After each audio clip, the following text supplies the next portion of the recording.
আমাদের এই যে গোয়েন্দা সংস্থাগুলো কিন্তু বেশ নজরদারিতে আছে। যদি এই ধরনের কেউ অপকর্ম করে, এই ধরনের কোনো অপপ্রচার চালায়, তাহলে তাকেই অ্যারেস্ট করার ব্যবস্থা আছে। 2023 সালের এসএসসি ও সমমান পরীক্ষার ফলাফল আগামী 9 থেকে 11 মের মধ্যে প্রকাশিত হতে পারে। এ সংক্রান্ত একটি প্রস্তাব শিক্ষা মন্ত্রণালয়ে পাঠানো হয়েছে। এখন প্রধানমন্ত্রীর সম্মতি পেলেই ফল প্রকাশের তারিখ চূড়ান্ত করা হবে। আন্তঃশিক্ষা বোর্ড সমন্বয় কমিটির সভাপতি ও ঢাকা শিক্ষা বোর্ডের চেয়ারম্যান তপন কুমার সরকার এ তথ্য জানিয়েছেন। তিনি বলেন, ফল প্রকাশের সম্ভাব্য তারিখ নির্ধারণ করে এ সংক্রান্ত প্রস্তাব শিক্ষা মন্ত্রণালয়ে পাঠানো হয়েছে। 9, 10 ও 11 মে এই 3টি তারিখের মধ্যে যে কোনো একদিন ফল প্রকাশের জন্য প্রস্তাব দেওয়া হয়েছে। তবে সবকিছু নির্ভর করছে প্রধানমন্ত্রীর সম্মতির উপর। জানা গেছে, গত 12 মার্চ এসএসসি ও সমমানের লিখিত পরীক্ষা শেষ হয়েছে।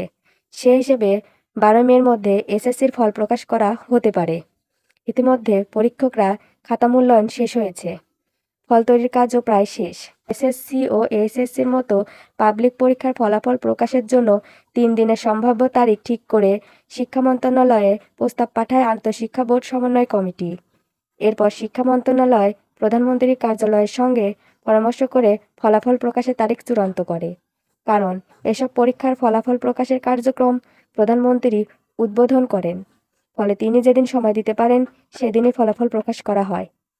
গোল্ডেন বার্তা চ্যানেলটিতে শিক্ষা সংক্রান্ত সকল তথ্য প্রচার করা হয়। তাই শিক্ষা সংক্রান্ত সকল তথ্য পেতে গোল্ডেন বার্তা চ্যানেলটি সাবস্ক্রাইব করে পাশে থাকুন।